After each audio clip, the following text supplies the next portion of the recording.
કેમ છો YouTube family, ફરીવાર આપ સૌનું એક આપણા નવા બ્લોગની અંદર હાર્દિક સ્વાગત છે।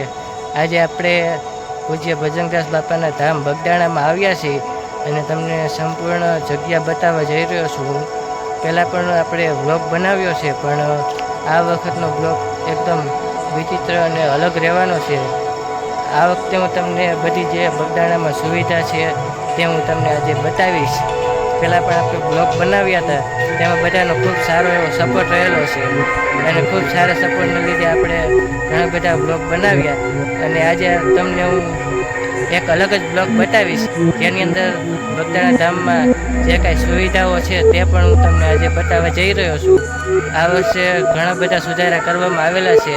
તેની અંદર બેસવા માટે બાકડા નાખવામાં આવેલા છે અને તમારા ચપ્પલ કે એવું કંઈ ખોવાઈ ન જાય તેના માટે પણ સરસ મજાનું સ્ટેન્ડ લગાવવામાં આવેલું છે। તે પણ આપણે આગળ જોવાના છે, તો કન્ટિન્યુ બ્લોગમાં બન્યા રહેજો।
હવે આપણે સુવિધાની વાત કરીએ તો આપ જ્યારે બગદાણા જશો ત્યારે તમને ખ્યાલ આવશે કે ક્યાં કોઈ સુવિધા ન મળતી હોય તો આ જગ્યા ઉપર ખૂબ સારી એવી સુવિધા તમને મળી જશે. જો તમે બગદાણા જાઓ અને તમારી સાથે નાના બાળકો હોય તો તેને સુડાવવા માટે આ જગ્યા ઉપર ઘોડિયું પણ ઉપલબ્ધ છે. તો તમે જોઈ શકો છો આ છે ઘોડિયું. એમાં ખોયો પણ નાખેલું હોય છે અને ક્યારેક ન નાખેલું હોય તો તમારી સાથે હોય તો તમે તેને બાળકોને સુવડાવી શકો છો ખોયાની અંદર. પછી ત્યાંથી આપણે રસોડા વિભાગ બાજુ ધીરે ધીરે આગળ વધી રહ્યા છીએ. આ જગ્યા ઉપર બેસવા માટે વડીલોને બાકડા પણ સુવિધા કરવામાં આવી છે. બાકડાની જો મોટા વૃદ્ધ 50 વર્ષથી ઉપરના વડીલો હોય તેઓ માટે આ બેસવાના બાકડા છે. પછી આપણી આવી ગયા ત્યાં ડેરી છે, ત્યાં સરસ મજાનું દૂધ આવતું હોય છે બધા ભક્તો માટે. દરરોજ સાંજે 1 વાટકો દૂધનો દેવામાં આવતો હોય છે પ્રસાદી રૂપે. રોજે રોજ સાંજે 1 દૂધનો વાટકો આ બધા જે સેવક ગણ છે તેઓ બધાને સરસ મજાની પ્રસાદી દેતા હોય છે. અમૂલ ગોલ્ડ દૂધ છે આ. હવે આગળ આપણે પ્રોસેસ જોઈએ કે કેવી રીતે શું કરી રહ્યા છે. આ બધા લોકો અત્યારે 10 કેરેટ લેવાના હતા, હમણાં ગોઠવી દેશે 10 કેરેટ. 4, 6, 8 એવી રીતે 10 કેરેટ ભરેલા છે. આગળ શું પ્રોસેસ છે તે પણ આપણે આગળ જોઈએ. એવી રીતે મોટા કેરેટ હોય છે દૂધના. બધા ભક્તોને દૂધની પ્રસાદી સાંજે રોજ દેવામાં આવતી હોય છે. અને બેસવા માટે આ છે ચાર્જિંગ. જો તમારા મોબાઈલને ઉપયોગ કરવો હોય તો તેની અંદર ચાર્જિંગ ખૂબ જરૂરી વસ્તુ છે. તો આ છે ચાર્જિંગ. ચાર્જિંગની પણ સુવિધા ઉપલબ્ધ છે બગદાણા ધામમાં. આગળ પણ ઘણી સુવિધા બાકી છે તો તે આપણે જોઈએ. હવે આપણે જવાનું છે રસોડા વિભાગમાં, તો આપણે ત્યાં જઈને જોઈએ. આ રીતે દૂધનું પેકેટને ખોલીને ડાયરેક્ટ આખી ભરવામાં આવતી હોય છે ડોલ ભરીને તેમાંથી 1 વાટકો બધાને પ્રસાદીમાં દેવામાં આવતો હોય છે રોજે રોજ. આવી રીતે પેકેટ તોડીને આખી ડોલ ભરવામાં આવતી હોય છે. ક્યારેક તમે જાઓ એટલે રસોડા વિભાગની એકવાર અવશ્ય મુલાકાત લેજો, તો તમને ખ્યાલ આવશે કે કેવી રીતે સેવકગણ ઉપયોગ. ઘણા બધા સેવકગણો હોય છે અને ત્યાં સરસ મજાની સુવિધા પૂરી પાડતા હોય છે. તમે એકવાર રસોડાના વિભાગની મુલાકાત અવશ્ય લેજો એટલે તમને ખ્યાલ આવે કે કેવી રીતે શું શું કામ કરતા હોય છે અને રસોડા વિભાગમાં કયા અને કેવા વાસણ હોય છે. ઉપરથી ગરમા ગરમ ભાત આવતા હોય છે અને નળ દ્વારા ભાત આવતા હોય છે અને મોટી ચોકીમાં ભાત ભરાતા હોય છે. આવી રીતે ભાતની સુવિધા પૂરી પાડતા હોય છે સેવકગણ. દર મહિને અને દર તારીખે બધા અલગ અલગ ગામથી સેવા કરવા આવતા હોય છે ભાઈઓ તથા બહેનો. ભાવનગર આમ કહેવાય કે દયાળુ છે. તમે આમ ગમે ત્યારે ભૂલા પડો કે ગમે ત્યાં એવું થાય તો હરેક ભાવનગરના લોકો તમને મદદ કરવા માટે આતુર જ હોય છે. આ જગ્યા ઉપર હોટલીઓ બની રહી છે તો આપણે ત્યાં પણ આવ્યા છીએ. આવી રીતે બધી રોટલીઓ લઈને તેમાં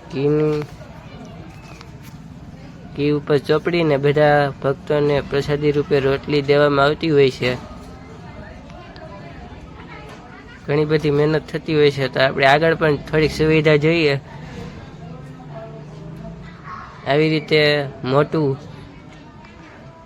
ચાકુ કહેવાય કે આમ, અને શું કહેવાય મને કંઈ ખ્યાલ નથી, ત્યારે કોમેન્ટ કરી દેજો.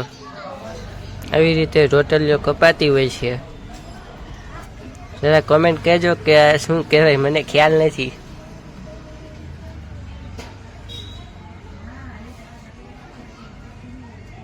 બધા પીસ કરીને પછી એને આગળ દેવાતી હોય છે. આ ભાઈ અત્યારે ગોરિંડા કરી રહ્યા છે અને આગળ ભાઈ છે એ પણ ગોરિંડા કરી રહ્યા છે. પછી ગોરિંડા એક ભાઈ રોટલી બનાવતા હોય છે. આપણે આગળ જઈને જોઈએ કે શું પ્રોસેસ કરે છે અને કેવી રીતે રોટલી બનતી હોય છે. એ બધી ગોરિંડાની પ્રોસેસ છે.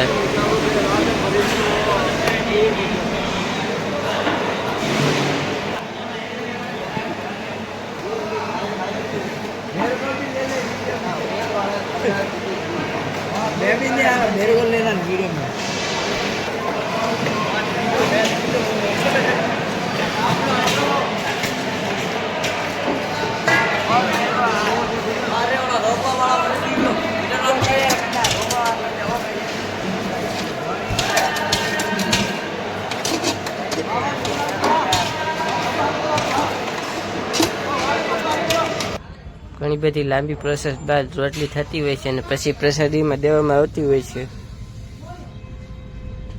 ખાસ તો તમે ત્યાં જાઓ અને બગાડ ના કરશો. ગમે ત્યારે આપણે ગમે મંદિર ઉપર જઈએ અને ત્યાં આપણે જેટલું જોઈએ એટલું જ અન્ન લેવું જોઈએ અને બગાડ ન કરવો જોઈએ.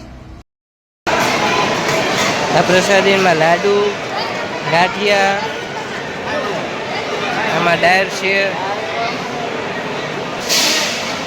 દાળ, ખીચડી, આ ભાત,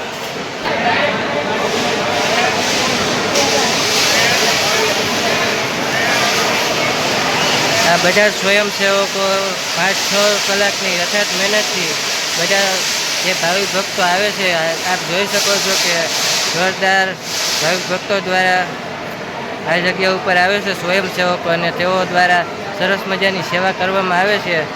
અથાત 4-5 કલાકની મહેનત બાદ અત્યારે છેલ્લે અંતના સમયમાં તેઓ એને પ્રસાદ લઈ રહ્યા છે.